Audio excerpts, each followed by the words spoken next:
bagi kita semua.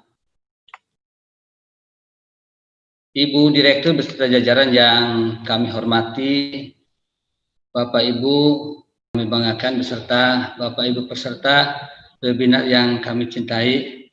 Alhamdulillah wa syukurillah, pada pagi hari ini kita sudah bisa berjumpa via Zoom meeting dengan tujuan satu, yaitu ikut pelaksanaan webinar di Direktorat P3GTK Kemendikbud.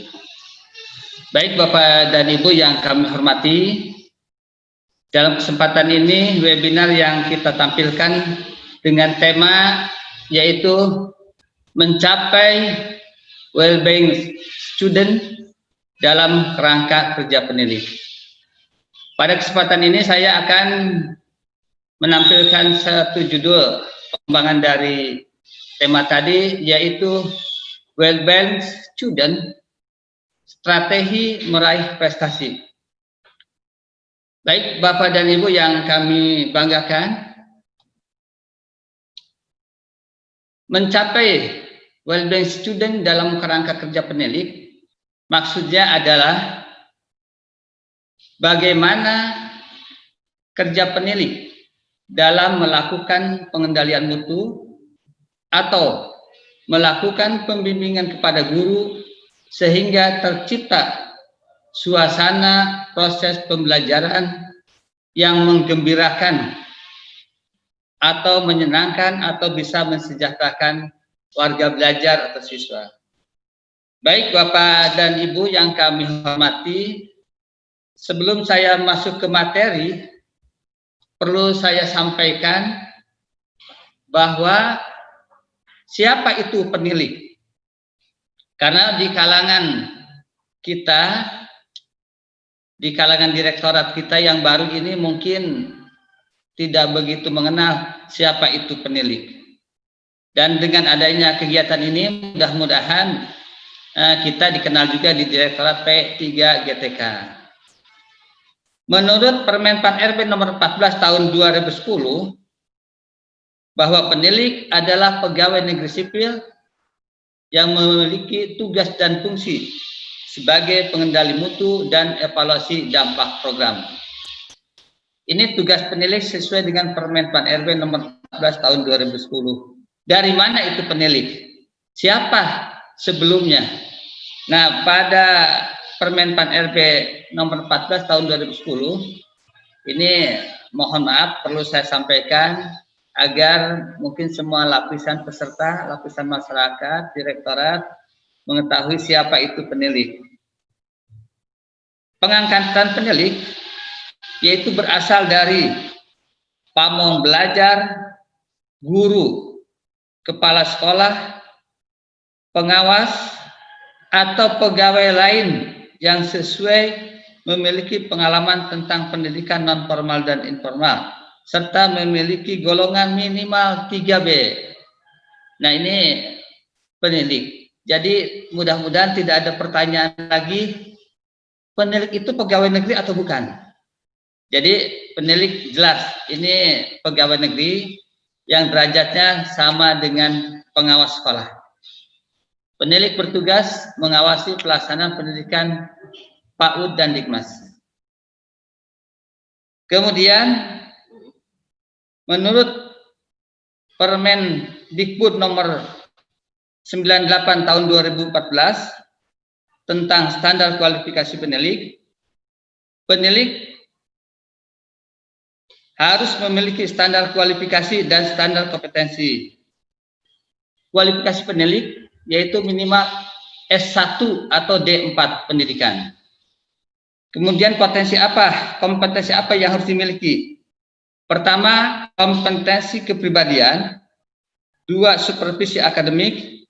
3, kompetensi supervisi manajerial, evaluasi pendidikan, pengembangan profesi dan sosial. Nah, ini penilik, kompetensi penilik yang harus dan wajib dimiliki oleh setiap penilik. Baik Bapak dan Ibu, itu sebagai pembuka, dan saya selaku Ketua Umum berhak dan ada kewajiban untuk mensosialisasikan dan mengenalkan siapa itu penilik. Mudah-mudahan dengan penjelasan tadi Bapak Ibu yang sementara sebelumnya belum mengenal penilik dapat mengenal siapa itu penilik. Baik Bapak dan Ibu yang kami hormati, topik diskusi kita pagi ini yang pertama, bagaimana bentuk pembelajaran untuk mencapai well-being student. Topik yang kedua, berapa aspek pembelajaran untuk mencapai well-being student. Yang ketiga, bagaimana cara mengajar anak PAUD dalam mencapai well-being student.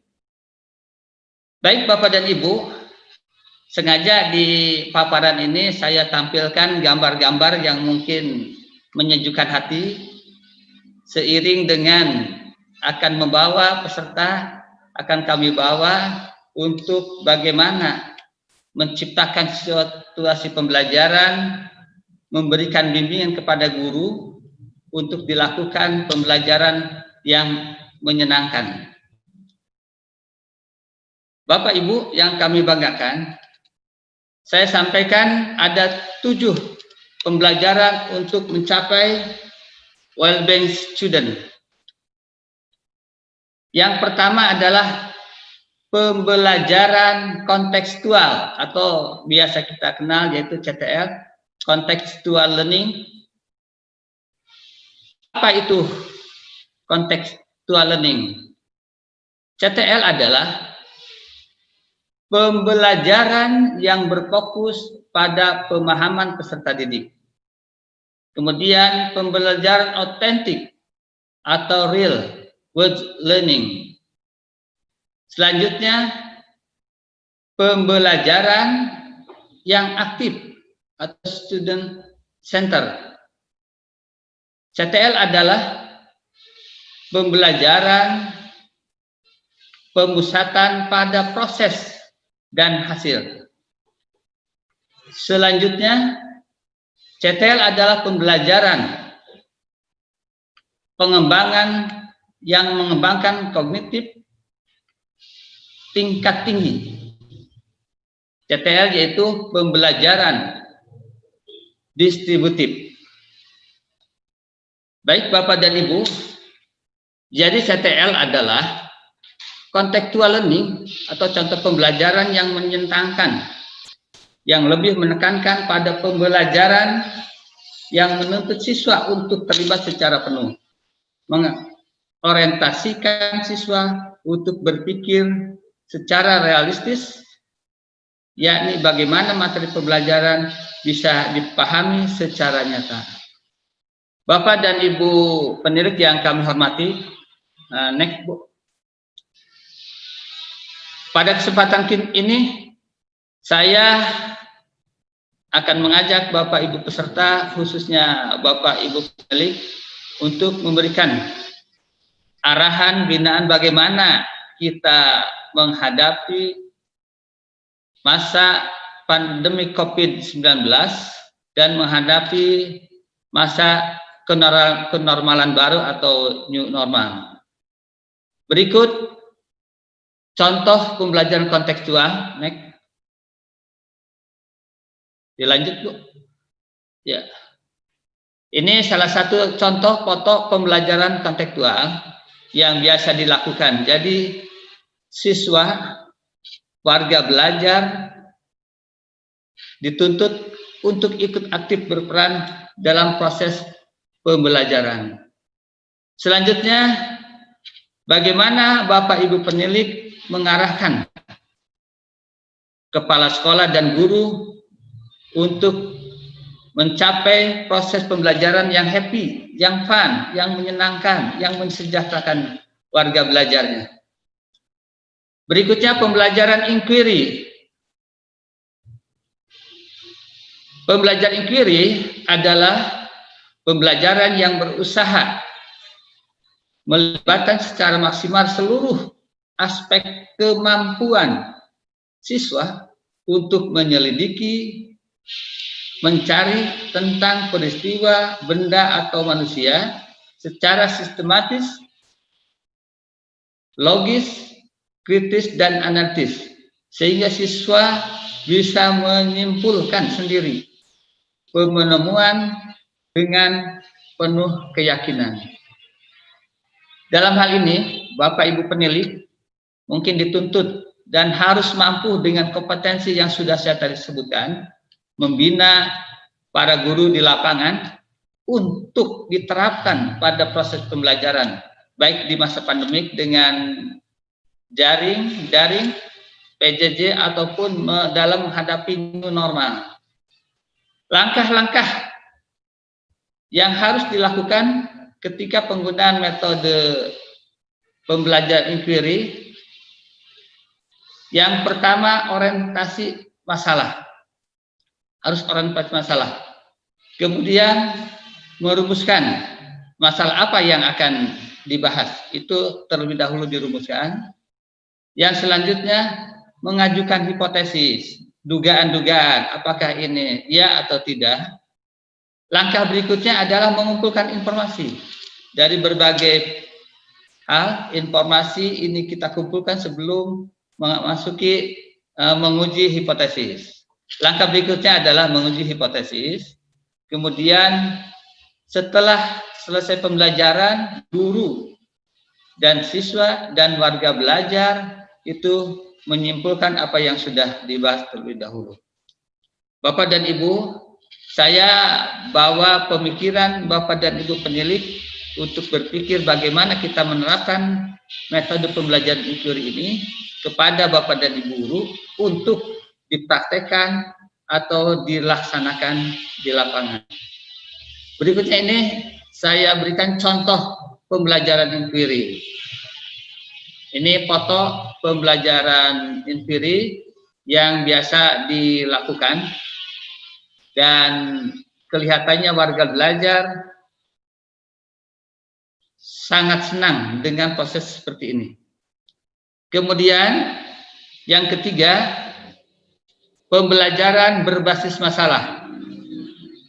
Apa itu pembelajaran berbasis masalah atau PBL? Problem based learning, pembelajaran berbasis masalah. Dalam pembelajaran ini, siswa disajikan suatu masalah yang dituntut untuk berpikir kritis, berpikir logis, analisis, dan menemukan pemecahan masalah yang dibahas. Dengan penerapan pembelajaran berbasis masalah, kemampuan berpikir kritis siswa bisa meningkat dan siswa akan menjadi terbiasa untuk berpikir tenang dan penuh pertimbangan. Mari kita berpikir bersama bagaimana menyampaikan pembelajaran yang menyenangkan tentang yang berbasis masalah ini kepada Bapak dan Ibu guru, karena tugas penilik adalah sebagai pengendali, sebagai pembimbing, pembina di lapangan kepada guru dan tenaga kependidikan, dengan tujuan akhirnya apa yang disampaikan bisa dilakukan oleh Bapak Ibu guru di lapangan. Ini salah satu contoh pembelajaran berbasis masalah. Saya tampilkan sebuah foto. Ini jalan yang penuh dengan sampah, lingkungan keluarga yang penuh dengan sampah. Ini salah satu proses atau masalah yang harus dipecahkan dalam pembelajaran berbasis masalah atau PBL. Ada beberapa fase yang harus dilakukan. Yang pertama, fase orientasi peserta didik pada masalah. Dalam fase orientasi peserta didik pada masalah ini, apa tugas guru? Guru menunjukkan kepada peserta didik sebuah foto atau gambar yang seperti saya tadi tayangkan, yang menunjukkan seperti penumpukan sampah di tepi jalan, di tengah-tengah lingkungan padat penduduk, seperti gambar di atas. Kemudian peserta didik mengamati gambar yang ditunjukkan oleh guru. Ini yang fase pertama, orientasi pengenalan kepada siswa. Ada satu masalah yang harus dipecahkan. Berikutnya, peserta didik diminta memberikan tanggapan dan pendapat terhadap gambar atau foto yang tadi diberikan. Ini di fase pertama, peserta didik diberi kesempatan untuk menetapkan permasalahan dalam bentuk pertanyaan yang berhubungan dengan yang diamati, foto atau gambar tadi. Salah satu contoh pertanyaannya yaitu mengapa sampah dapat bertumpuk. Setelah fase 1 selesai, dalam pembelajaran PBL ini, problem based learning ini, ada fase yang kedua yaitu mengorganisasi peserta didik dalam belajar. Langkah yang harus dilakukan oleh guru membantu peserta didik mendefinisikan dan mengorganisasikan pertanyaan atau masalah yang akan dicari penyelesaiannya. Ini dipandu oleh Bapak dan Ibu guru. Nah, pemikiran kita bagaimana penilik bisa menerapkan ini kepada guru bisa melaksanakan proses pembelajaran yang menyenangkan ini di lapangan. Selanjutnya peserta didik diberi tugas untuk menggali informasi, misalnya dari buku IPA kelas 9 tentang pengaruh jumlah penduduk terhadap sampah yang dihasilkan secara berkelompok. Ini salah satu contohnya. Selanjutnya di fase ketiga, dalam proses pembelajaran PBL ini, problem based learning ini, fase ketiga yaitu membimbing menyediakan peserta didik secara mandiri maupun secara kelompok. Tugas yang harus dilakukan oleh penilik adalah membimbing gurunya. Bagaimana guru harus bertindak? Peserta didik mengumpulkan informasi untuk membangun ide mereka sendiri dalam memecahkan masalah tentang pengaruh jumlah penduduk terhadap sampah yang dihasilkan. Kemudian ini tetap tidak lepas dengan bimbingan guru. Selanjutnya peserta didik berdiskusi dalam kelompok mencari solusi terkait dengan masalah yang telah diidentifikasi tadi. Guru tetap mendampingi, membimbing. Kemudian guru membagikan lembar kerja, menghitung volume sampah yang dihasilkan oleh rumah tangga. Nah, itu di fase ketiga. Dengan yang lainnya, kita mengingat waktu mungkin agak saya percepat. Fase yang keempat, mengembangkan dan menyajikan hasil karya. Peserta didik mencatat data hasil penyelidikan kelompok dalam lembar kerjanya. Kemudian peserta didik mengolah data yang diperoleh dari kelompoknya. Selanjutnya peserta didik menjawab pertanyaan pada lembar kerja.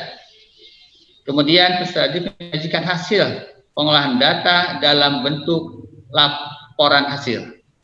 Kemudian di fase kelima, ini sebagai fase terakhir dalam pembelajaran PBL ini, problem based learning ini, yaitu menganalisis dan mengevaluasi proses pemecahan masalah laporan tertulis.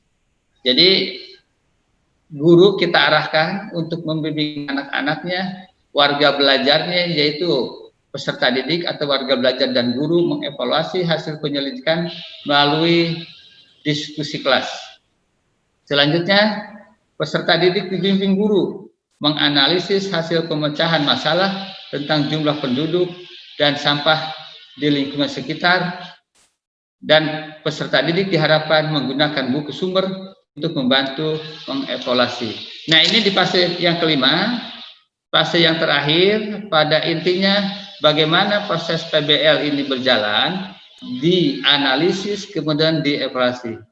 Kemudian Bapak Ibu yang kami banggakan, selanjutnya pembelajaran untuk mencapai well-being students atau pembelajaran yang menyenangkan, pembelajaran yang happy, pembelajaran yang menurut siswa sejahtera, enak, yaitu pengajaran alam sekitar.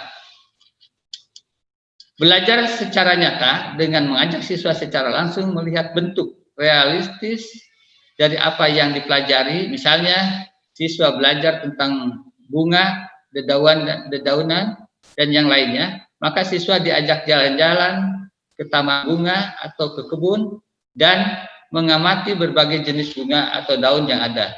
Nah, ini salah satu pembelajaran yang mungkin lebih nyaman, siswa merasa fresh kalau kita oleh Bapak dan Ibu gurunya dibawa turun langsung ke lokasi. Ini salah satu contoh foto kegiatan pembelajaran di alam. Nah, ini mengamati siswa langsung warga belajar paket A, paket C langsung mengamati dibawa ke dunia terbuka bagaimana proses yang ada di lapangan. Yang kedua, ini foto kegiatan pembelajaran alam juga. Warga belajar paket B, warga belajar paket C, dan warga belajar khusus misalkan, ini tetap untuk membawa hati mereka nyaman, tenang, dan happy. Kita bawa ke lapangan dengan instruksi ataupun arahan dari gurunya. Warga belajar bisa ditugaskan untuk menyelidiki bagaimana berbagai bentuk macam dedaunan dan lain sebagainya. Bapak dan Ibu yang kami hormati, sebagai pengendali, sebagai pembina, kita berpikir selalu bagaimana proses pembelajaran yang dilaksanakan ini dapat berjalan dengan happy, nyaman, dan menghasilkan sesuai dengan yang diharapkan. Yang kelima yaitu proses pembelajaran sambil bermain, game learning. Ya. Pembelajaran yang menyenangkan selanjutnya adalah dengan penerapan konsep pembelajaran sambil bermain. Ini sangat populer karena pada hakikatnya siswa memiliki motivasi tinggi untuk melakukan permainan atau game. Semangatnya pun mungkin akan lebih daripada kita pembelajaran lakukan monoton di kelas. Kelebihan bermain sambil belajar adalah permainan yang memiliki unsur edukatif di dalamnya sehingga siswa bisa merasa senang, siswa juga bisa belajar dengan nyaman. Nah, ini jadi proses pembelajaran sambil bermain atau bermain-main ada unsur pembelajarannya. Ini Bapak Ibu penilik hendaknya bisa mengarahkan Bapak dan Ibu guru tutor, Ibu guru ataupun tutor ataupun instruktur agar proses pembelajaran bisa nyaman dan enak dilakukan. Ini salah satu foto kegiatan bermain sambil belajar. Nah, ini bisa melatih psikomotorik. Salah satu bermain sambil belajar. Kemudian Bapak Ibu, yang keenam kita next. Yang keenam yaitu experience learning, pembelajaran berbasis pengalaman. Apa itu pembelajaran berbasis pengalaman? Pembelajaran berbasis pengalaman adalah pembelajaran yang menekankan bagaimana siswa mengaitkan pengalaman atau pengetahuan yang telah dialami dengan pengalaman yang akan dipelajari pada proses pembelajaran yang dihadapinya. Dalam pembelajaran ini, pengalaman utama setiap warga belajar, setiap peserta didik akan dikolaborasikan dengan materi yang akan dibahas dalam proses pembelajaran tersebut. Ini salah satu contoh fotonya, foto pembelajaran berbasis pengalaman. Mereka sudah memiliki berbagai hal pengalaman dalam kegiatan khusus, misalkan dalam kegiatan pembelajaran paket B, paket C yang disatukan untuk bagaimana membahas pembelajaran yang dihadapi. Baik Bapak dan Ibu, yang selanjutnya pembelajaran melalui diskusi kelompok. Ini juga salah satu pembelajaran yang mungkin menyenangkan siswa atau warga belajar atau peserta didik. Yaitu salah satu contoh yang menyenangkan terakhir adalah dengan diskusi kelompok. Diskusi kelompok atau kerja kelompok. Termasuk pembelajaran yang menyenangkan melalui kerja kelompok, mereka bisa berkumpul dengan teman kelompoknya, saling bersosialisasi, dan bersaing dengan kelompok lain dalam mengerjakan tugas agar bisa menjadi kelompok yang terbaik. Dalam kegiatan kelompok ini, tentunya warga belajar, peserta didik, ada motivasi, dorongan bagaimana dia menjadi kelompok yang terbaik di antara sekian banyak kelompok. Ini salah satu contoh kegiatan diskusi kelompok yang biasa dilakukan oleh peserta didik atau warga belajar paket A, paket B, ataupun paket C, dan tingkat sekolah formal yang lainnya. Ini satu foto masih kegiatan diskusi yang dilakukan oleh peserta didik. Bapak dan Ibu yang kami hormati, Sebagai seorang penilik, kita memiliki tugas dan fungsi sebagai pengendali mutu dan evaluasi dampak program dengan tujuan utama mensukseskan dan membantu bagaimana proses pembelajaran. Tasim, mohon maaf, waktunya tinggal 2 menit lagi. Baik Bapak dan Ibu, Ya. ini 8 aspek pembelajaran untuk mencapai well-being student. Yang pertama berorientasi pada tujuan, memancing keterlibatan anak, seimbang, kognitif, efektif, antarpsikomotorik, berpusat pada anak, pembelajaran bermakna, motivasi anak tetap untuk semangat, metode, strategi, model, teknik ini harus bervariatif dan guru harus bisa komunikatif. Selanjutnya, 10 cara mengajar anak PAUD agar mencapai well-being student. Ini tugas para Bapak dan Ibu pendidik di lapangan, yaitu belajar lewat permainan, belajar sambil bernyanyi, dekat dengan alam, belajar berkelompok, memakai alat peraga, diulang-ulang, bermain warna, misalnya mewarnai gambar, mewarnai dan lain sebagainya, beri contoh langsung, ikuti suasana hati anak. Bagaimana biasanya ketika proses pembelajaran PAUD adalah kapal udara lewat, anak-anak pada lari keluar. Nah itu kita ikuti. Nah ini tugas penilik mengarahkan kepada Bapak dan Ibu guru PAUD ataupun TK, sehingga proses pembelajaran bisa lancar, menyenangkan. Yang terakhir, selalu berikan hadiah. Anak kecil kalau ada hadiahnya pasti semangat dalam melaksanakan proses pembelajaran. Baik Bapak dan Ibu peserta webinar yang kami muliakan, sekian dan terima kasih. Mohon maaf atas segala kekurangan. Wassalamualaikum warahmatullahi wabarakatuh.